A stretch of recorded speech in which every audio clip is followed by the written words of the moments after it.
நம்ம பண்ண தப்பால இப்ப எல்லா மந்திரங்களும் சுப்பு கிட்ட இருக்கே.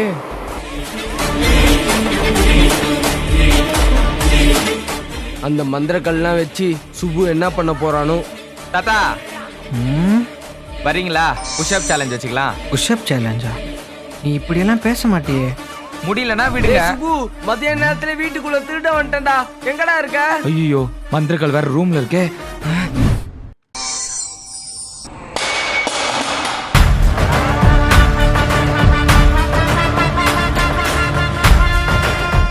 காலமந்திரங்கள். எஸ் செத்தடா. இதோ வரேன். ஏய் தாத்தா, எவ்வளோ காசு வச்சிருக்க? இப்போ வாங்கடா. தாத்தா நாடா இப்போ போடுவோமா சேலஞ்சு?